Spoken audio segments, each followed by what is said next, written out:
Hi, Marty. I'm Carlos. How are you today? I'm okay. Well, good. I'm the behavioral health consultant here at the practice, and so the doctor thought it might be a good idea for the two of us to chat and kind of see how things are going. I don't know what talking's gonna do, but I got plenty of time. Let's talk. Yeah, no, I understand that. Yeah, sometimes it doesn't seem like conversations necessarily get things done, but we'll see if there's any opportunity for us to collaborate and work together on something that, may help you out. Got a spare body? I could use one. I don't have a spare body, unfortunately, but maybe there's other things we can come up with, but good idea, good idea. Just thought I'd ask. No, that's great. So, Marty, before we jump into kind of the formal stuff, I always like to get to know the folks that I chat with a little bit. And so, tell me a little bit about yourself. I don't know.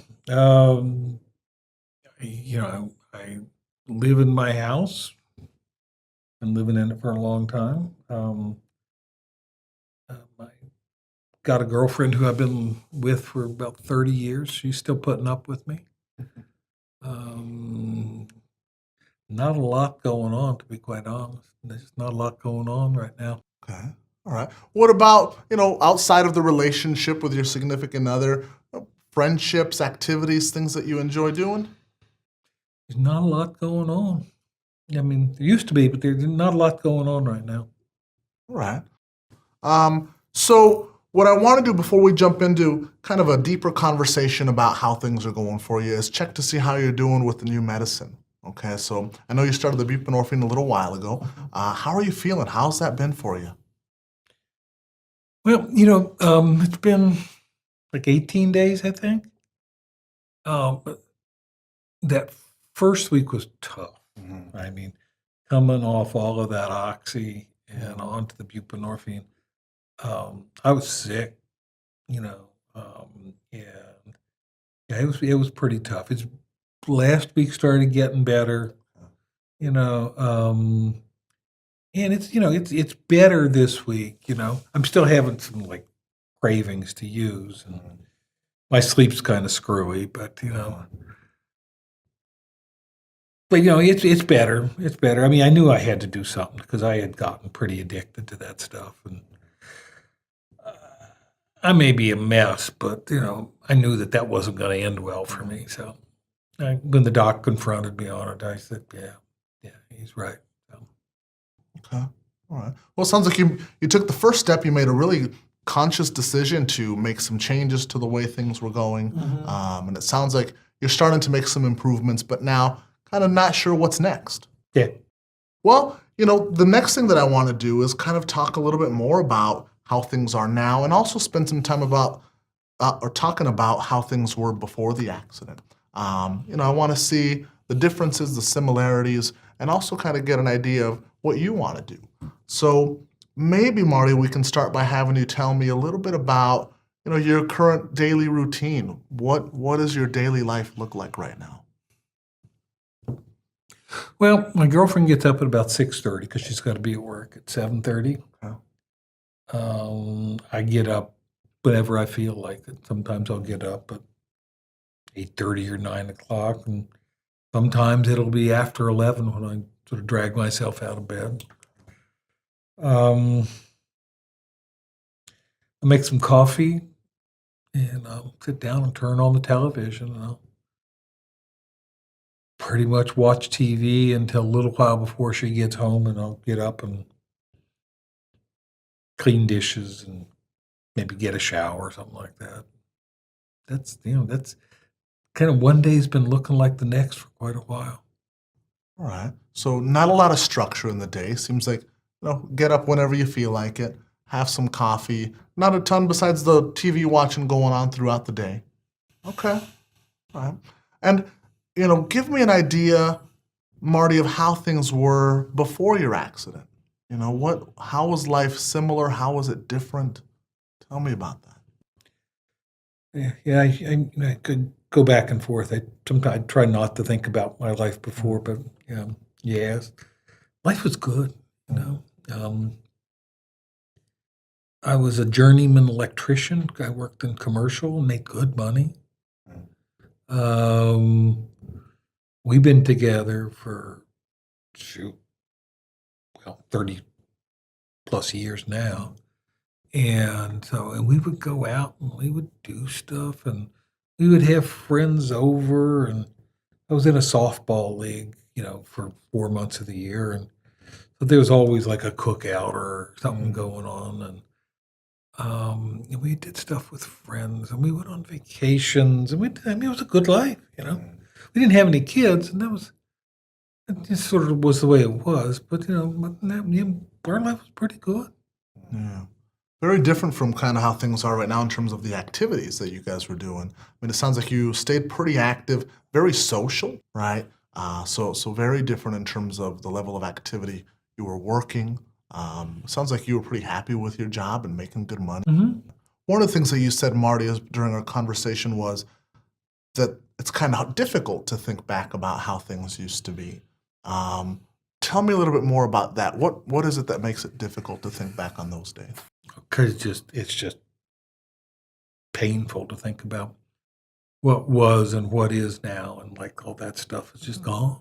And that's like better to just sort of like put it out of my thoughts. Yeah, just how different it was, and as you're talking about it, Marty, it makes me think about this concept of quality of life.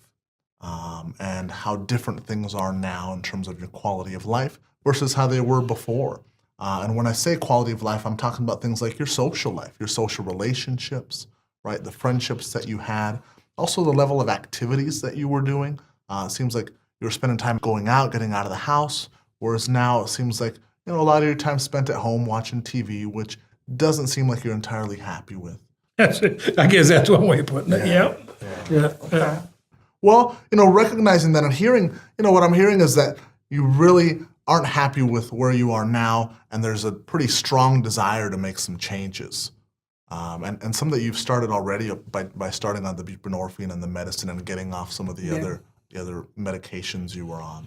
And so to kind of talk further about that, I want to use a tool here, Marty, that I call the readiness ruler.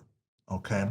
And so when we talk about the readiness ruler, we're talking about your readiness to make a change. And in this case, to make changes to improve your quality of life, right? And so what we have here is a scale that goes from 1 to 10. In this case, 1 means that, you're not at all ready to make any changes to improve your quality of life. You're fine just the way things are now. On the other side, we have a 10, which means that you're extremely ready to make some changes to really improve your quality of life and change the way you're feeling about it right now. So looking at the scale, Marty, how ready would you say you are right now to make some changes to improve your quality of life? You said like a 7 or an 8? Okay, wow. So 7 or 8, so way up at the top of the scale here. Yeah. All right.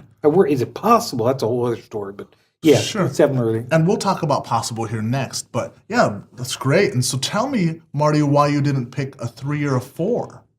I just hate what's going on. I mean, I that's not the life I'm going to live. I mean, I'm just not going to do it. I hate what's going on. I got to do something. Yeah, no, it sounds like you're really ready to make some serious changes. And it seems like, you keep talking about that relationship, and that seems to be an important driver for you. Yeah. Okay. All right, well, great. And so it seems like you're really ready to make some changes. The other thing that you brought up is, well, how, right? What is it that you do? And I want you to think back on the conversation we've been having about quality of life and the different aspects of it, right? The social life, your work life, your daily routines. And in thinking about those different aspects, what is one thing, right, within those areas that you might be or that you would be willing to change right now? What is one thing?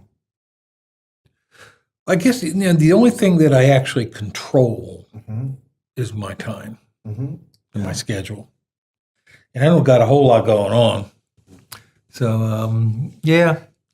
So maybe like putting together like a schedule for every day. Probably need to write it down, to be quite honest. I mean, that may sound stupid, but I think I need to write it down. Because I always had a schedule when I was working. I knew what I was going to be doing like a week in advance, sometimes a month in advance. So that,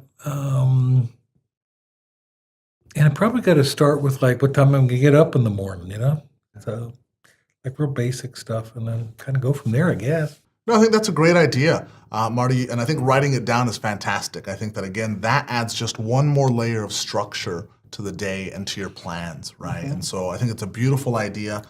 In fact, I've got a schedule, a form that we can use to kind of start to fill out some days, if you're okay with that. Does that sound like something you'd be willing to do? Yeah. Okay. Yeah, that sounds good. Okay, cool. So I think it's a great start. Sometimes we get overwhelmed by the how of things, but it's steps just like this that lead us to that quality of life change, right? And so I think it's a great step. I think the fact that you started on the buprenorphine and started on the medicine, a couple weeks ago is another great step. And so we'll keep kind of checking in on those things. What I'll do, if you're okay, is I'll go grab that form and then we'll start filling it in and make a plan for next week, a schedule day. And then we can set our next appointment and see, how did that go? How does that sound for you? Yeah.